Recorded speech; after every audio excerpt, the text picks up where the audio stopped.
caught in the crossfire. Hello everyone, welcome back to this new series of English classes. इस series में हम pronoun topic पढ़ रहे थे, जिसमें हमने 7 तरह के प्रोनाउंस को अच्छे से पढ़ लिया है, जिनमें personal pronouns, possessive pronouns, demonstrative pronouns, distributive pronouns, reciprocal, reflexive and emphatic pronouns को अच्छे से पढ़ लिया है हमने।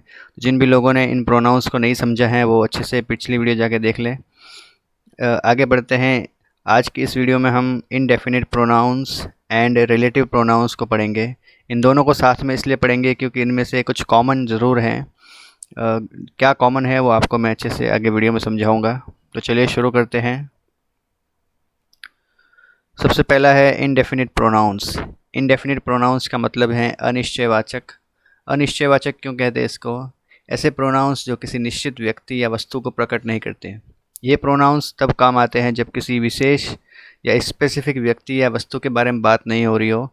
किसी ऐसे ही रैंडम हम जब बात करते हैं तो इस तरह के प्रोनाउंस का प्रयोग किया जाता है। इन प्रोनाउंस को हम देख सकते हैं सम यानी कुछ, समवन यानी किसी ने, ऑल यानी सभी, फ्यू यानी थोड़ा, एनीवन यानी कोई भी, नो वन यानी कोई नहीं, अदर्स यानी अन्य या दूसरे, एवरीवन यानी प्रत्येक, समथिंग यानी कुछ, एवरीथिंग यानी सब कुछ, नथिंग यानी कुछ नहीं, बोथ यानी दोनों, मच यानी अधिक, एंड अनदर यानी कोई और या एक और। तो इस तरह के जो शब्द पढ़कर ही आपको पता चल सकता है कि किसी स्पेसिफिक व्यक्ति या वस्तु की बात नहीं हो रही है। तो एग्जाम्पल के थ्रू देखते हैं। देखिए example number 1, some people are born great. देखिए इस एग्जाम्पल में जो है इसका मतलब है कुछ लोग महान पैदा होते हैं। तो कुछ लोगों की बात की जा रही है यानी सम पीपल। तो सम पीपल में किसी स्पेसिफिक स्पेशल व्यक्ति या स्पेशल वस्तु की बात नहीं की जाके कुछ लोगों की बात की जा रही है। तो इस वाक्य में जो सम जो है वो कुछ लोगों की बात की गई है, कोई निश्चित किसी व्यक्ति की बात नहीं है। तो इस तरह का प्रोनाउन जो है वो सम हम जो है इनडेफिनिट प्रोनाउन कहेंगे हम सम को। अगला एग्जाम्पल लिखते हैं someone. Someone has stolen my watch. किसी ने मेरी घड़ी चुरा ली है। इस वाक्य में समवन किसी व्यक्ति की बात की गई है, यानी कोई निश्चित व्यक्ति नहीं है, समवन कोई भी हो सकता है। तो किसी ने मेरी घड़ी चुरा ली है, तो यह समवन जो है वो इनडेफिनिट प्रोनाउन है। किसी चोर की बात की जा रही है जिसका हमें नाम पता कुछ मालूम नहीं है। तो इस तरह से वो अनिश्चयवाचक सर्वनाम जो है इनडेफिनिट प्रोनाउन कहलाएगा। अगला है all went to Jaipur. All went to Jaipur यानी सभी जयपुर गए हैं। तो अब देखिए ऑल वेंट टू जयपुर में जो सभी हैं यानी ऑल है, उसमें हम किसी निश्चित व्यक्ति का नाम नहीं पता, कितने लोग गए हैं ये भी स्पेसिफिक आइडिया नहीं है। तो इस तरह से यह भी एक अनिश्चित या अनिश्चयवाचक जो है प्रोनाउन कहलाएगा। इस वाक्य में देखिए ऑल सभी लोगों की बात की गई है जिनमें लोगों की कोई जानकारी यानी लोगों की जानकारी अपर्याप्त है। तो यह भी जो है इनडेफिनिट या अनिश्चयवाचक सर्वनाम में आएगा। अगला है few people were injured. Few people were injured यानी थोड़े लोग घायल थे। थोड़े लोग घायल थे। तो अब इन थोड़े लोगों में किसी स्पेसिफिक व्यक्ति का नाम वगैरह मालूम नहीं है। तो थोड़े लोगों में कोई भी लोग, कितने भी लोग हो सकते हैं। तो फ्यू पीपल यानी किसी स्पेसिफिक पीपल्स की जानकारी नहीं है। तो इसमें जो फ्यू शब्द आया है वो थोड़े लोगों की बात की गई है। इसमें जो है अनिश्चित प्रोनाउन कहलाएगा यह भी। तो फ्यू पीपल वर इंजर्ड। तो आपको एक आइडिया लग चुका होगा कि जब किसी स्पेसिफिक व्यक्ति या लोगों की बात की जा रही है जिसमें कोई किसी व्यक्ति का नाम पता कोई मालूम ना हो, तो इस तरह के जो प्रोनाउंस होते हैं वो इनडेफिनिट या अनिश्चयवाचक कहलाते हैं। ऐसे ही एनीवन। एनीवन का मतलब होता है कोई भी। ठीक है, anyone can come to house. Anyone can come to my house आया, ठीक है, माई यहाँ पे मिस्टेक लिखा नहीं है मैंने, ठीक है। तो anyone can come to my house, कोई भी मेरे घर आ सकता है। कोई भी मेरे घर आ सकता है। तो इस कोई भी में जो है वो जो कोई भी एनी वन जो शब्द हैं वो अनिश्चित हैं। कोई भी में किसी स्पेसिफिक व्यक्ति या किसी स्पेशल व्यक्ति की बात नहीं है। यानी कितने लोग हैं तो कितने भी लोग हो सकते हैं। Anyone can come to my house. तो एनी वन जो है वो शब्द अनिश्चित जो है प्रोनाउन में आएगा। ऐसे ही नो वन। नो वन का मतलब कोई नहीं। No one came to my house यानी मेरे घर कोई नहीं आया। मेरे घर कोई नहीं आया। तो जो है नो वन है, जो कोई नहीं जो शब्द यूज़ हो रहा है इस वाक्य में, नो वन अनिश्चित नाउन है। ठीक है। Do good to others. अब अदर्स जो हैं वो दूसरों का भला करो, इसका मतलब है डू गुड टू अदर्स। यानी दूसरों का भला करो। तो अब जो दूसरे हैं, इन दूसरों का कोई स्पेसिफिक पता है क्या? नहीं है। तो इन भी जो दूसरे हैं वो अनिश्चित नाउन के अंतर्गत आएंगे। तो इस वाक्य में भी अदर्स के बारे में कहा जा रहा है जो कि अनिश्चित हैं। अगला है everyone. Everyone believed in him, यानी सभी ने उसका विश्वास किया। तो अब इस एवरीवन में कौन कौन लोग शामिल है हमको क्या पता? तो एवरीवन जो है यह भी अनिश्चित विश्वास जो है अनिश्चित प्रोनाउन कहलाएगा। इसमें एवरीवन अनिश्चित है, ठीक है। अब आगे है something. Something is better than nothing. यह कहावत तो आपने सबने सुनी होगी, something is better than nothing, कुछ नहीं से कुछ सही। तो अब जो समथिंग है, क्या समथिंग किसी स्पेसिफिक चीज़ की बात करता है? जी नहीं, स्पेसिफिक चीज़ की, स्पेसिफिक वस्तु की कोई बात नहीं हो रही है। तो समथिंग जो है वो एक अनिश्चित प्रोनाउन है।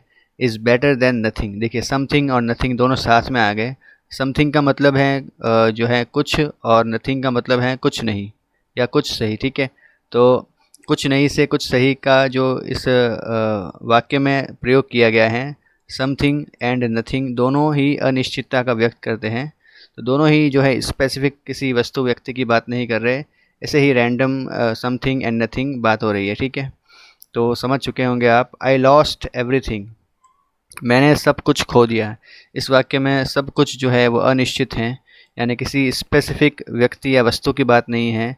आई लॉस्ट एवरीथिंग में, अब एवरीथिंग में आप कुछ भी ले सकते हैं, किसी स्पेसिफिक चीज़ की बात नहीं हो रही है। तो यह भी एक अनिश्चित जो प्रोनाउन के अंतर्गत आएगा, आई लॉस्ट एवरीथिंग।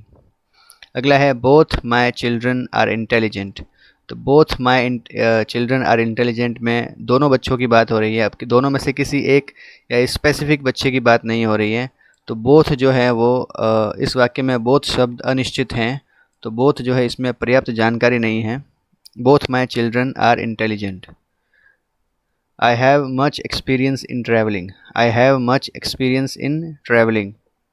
तो यहाँ पर जो मच शब्द आया है, इस मच शब्द में कितना एक्सपीरियंस है इसको हम मेजर तो कर नहीं सकते। तो इसमें भी यह जो है मच शब्द अनिश्चितता का बोध करा रहा है। I have another friend who is a doctor. I have another friend who is a doctor, मेरा एक और दोस्त हैं जो कि डॉक्टर हैं।